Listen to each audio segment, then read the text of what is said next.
Este vídeo é contraindicado em caso de suspeita de crentes chatos. Obrigado pela compreensão.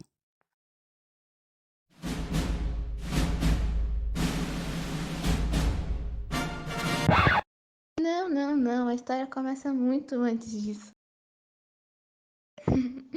Pô, mas nem tão antes assim, né? Vamos começar falando de Hércules. Essa é a parte do meu trabalho que eu vou fazer juntamente com meus coleguinhas que vão aparecer em algum momento desse vídeo.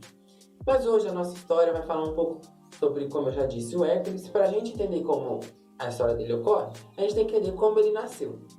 No início de tudo, Hércules ele é filho do fruto de um relacionamento de Zeus e Alquimena. Só que vocês devem pensar, olha só que maravilha, não é mesmo? Ele é filho de Alquimena, filho de Zeus, tá tudo certo? Não.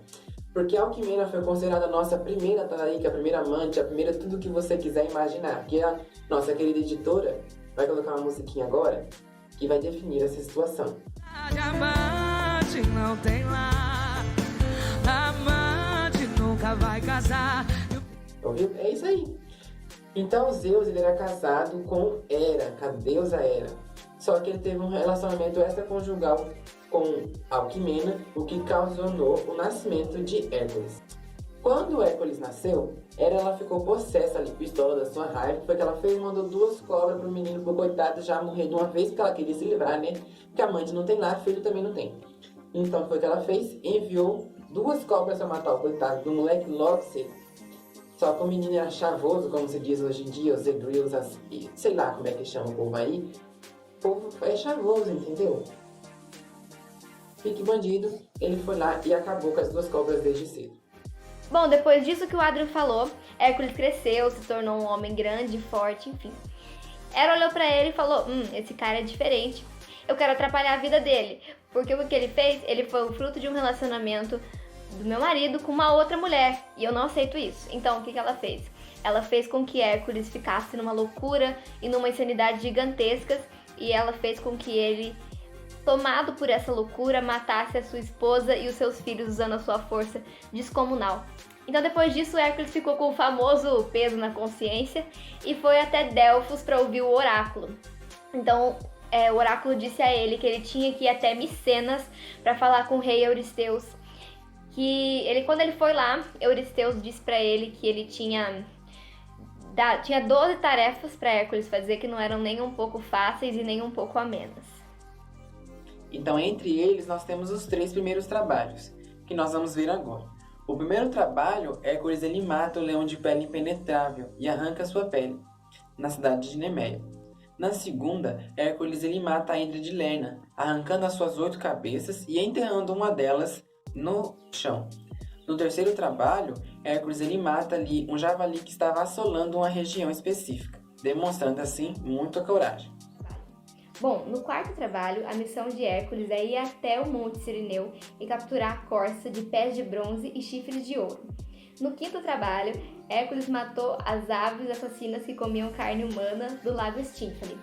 E no sexto trabalho, em Élida, Hércules limpou a sujeira, as fezes do gado, do enorme gado do desleixado rei Algias.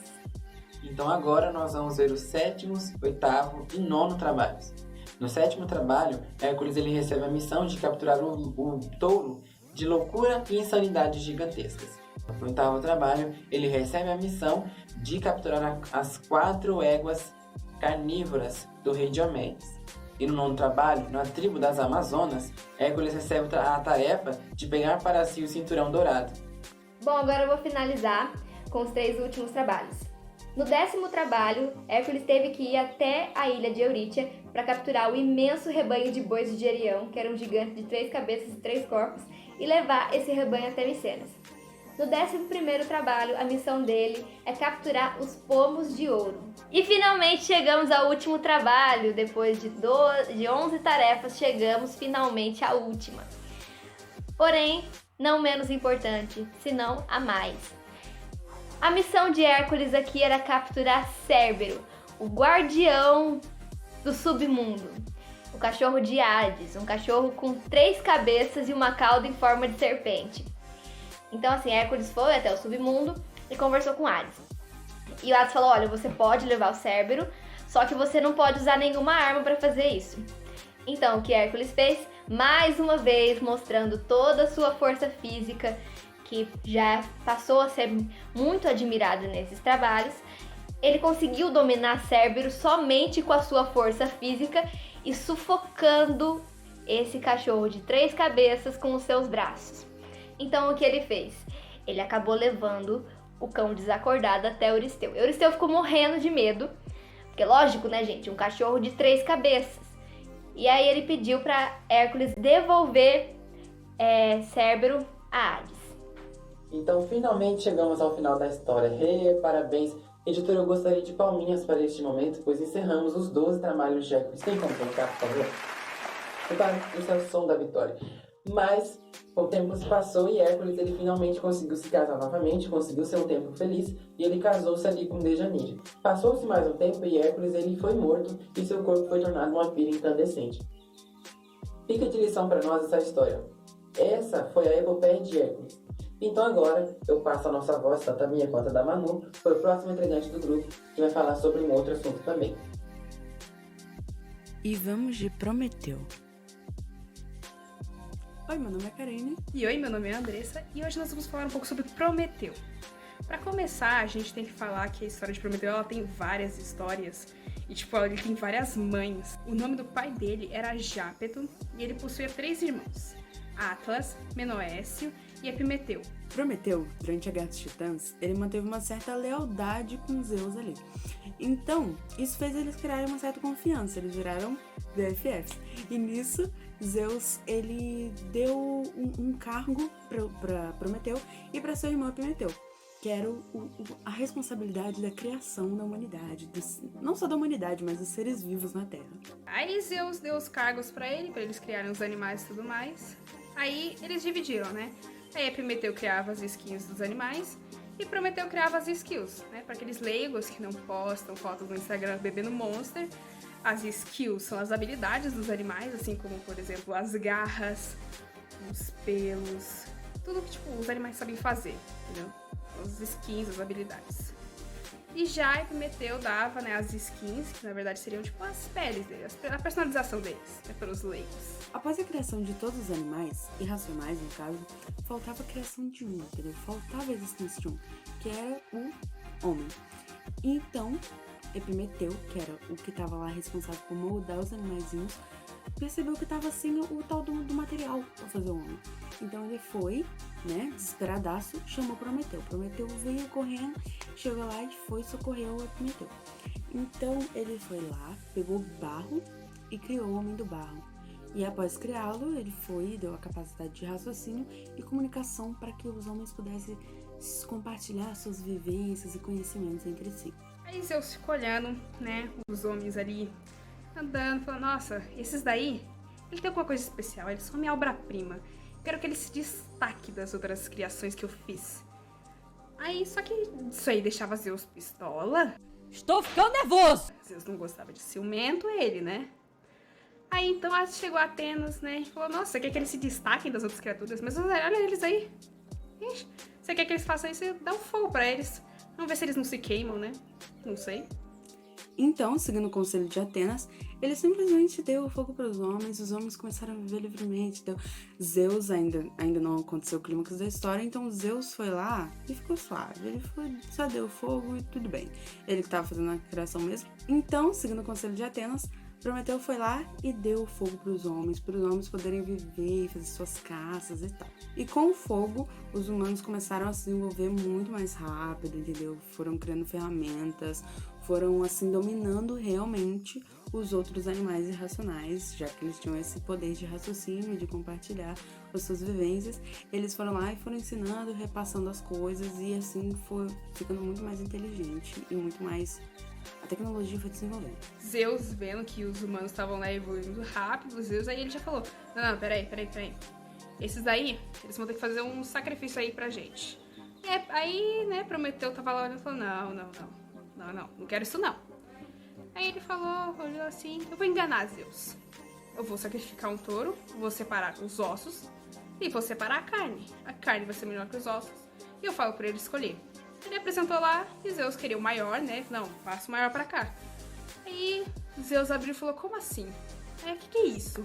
Só ossos? Ossos e gordura? Aí Prometeu falou, agora os humanos vão ter que só oferecer os ossos pros deuses. Zeus, como ficou muito pistolado com essa traição, ele foi lá e tirou o fogo dos homens de novo. Falou assim, eles vão ficar com a carne só? Vai comer carne crua porque eu vou tirar o fogo e tô nem aí. Vai ficar sem evolução, o problema é deles. Aí, enquanto Zeus estava tirando um ronco, Prometeu foi lá, despistou os deuses do Olimpo e roubou o fogo de novo. Só que, vocês acham que Zeus ia deixar barato? Ele não ia deixar barato. Não deixou barato mesmo. Zeus ordenou que capturassem Prometeu e prendessem ele numa pedra. E todo dia, durante 30 mil anos, uma águia ia lá e comia o fígado dele. E por ele ser imortal, né, as desvantagens de ser imortal, ele se regenerava. Então todo dia a águia voltava e comia o fígado dele de novo. Porém, esse castigo durou até que Hércules, nosso grandíssimo Hércules, fosse lá e libertasse Prometeus, colocando o imortal centauro, chamado Quiron, no lugar. Só que Zeus tinha que castigar também os humanos, né? Que o negócio do fogo ali, que eles iam ter que ficar com fogo, então ele ia castigar de uma outra forma. Ou seja, ele colocou uma mulher na vida deles. E o seu nome era? Pandora. A Caixa de Pandora é um mito grego que explica a conexão entre a criação da mulher e dos males da sociedade. A história se inicia com a criação dos humanos, obra de Prometeu, que foi o criador da humanidade e responsável pelo roubo do fogo de Zeus e entregá-lo aos mortais. Após desobedecer às ordens de Zeus, Deus de todos os deuses, Prometeu recebe o castigo divino de passar a eternidade no topo de uma montanha, cuja sua única distração era esperar a visita de uma ave que, como tortura, devorava seus órgãos e o fazia passar por uma tristeza imensa, já que o mesmo era um deus e simplesmente não poderia vir a falecer. Por um outro lado, do alto do Monte Olimpo, Zeus planejava sua vingança contra a humanidade, algo que os destruiria e os levaria à ruína. Deste momento de reflexão, surgiu a ideia de desenvolver uma companheira ao homem, com atributos, dotes e uma aparência angelical e forma. Porém, a curiosidade seria um de seus maiores defeitos, que fora colocado justamente para causar discórdia entre os homens. Dessa forma, criaram Pandora, que seria a primeira mulher a viver com os homens na Terra. Após mostrar sua mais nova criação dos deuses, todos criaram uma estima pela mesma. Pandora foi oferecida a Prometeu, que logo veio se apaixonar pelo encanto da jovem moça. Com ela trazia uma caixa que continha todos os males da humanidade, que não poderia abrir em hipótese alguma. Mas o tempo foi passando, a curiosidade bateu e ela abriu, rapidamente a fechando de novo, pois perceberam o erro que cometeu. Infelizmente já era tarde demais, porque todos os males já tinham saído, e sobrando apenas a esperança. Alguns dizem que a interpretação do porquê somente a esperança ficou na caixa é porque ela também era o mal. Outros já dizem que ela era o único sentimento bom, a única coisa boa daquela caixa. Uma curiosidade é que, na verdade, a caixa não é bem caixa, é um jarro, e alguém traduziu errado e virou caixa, mas é jarro. Mas para não mudar o título e as coisas tudo, a gente botou caixa, como todo mundo faz. Até mais. Now the world don't move to the beat of just one drum. What might be right for you may not be right for some.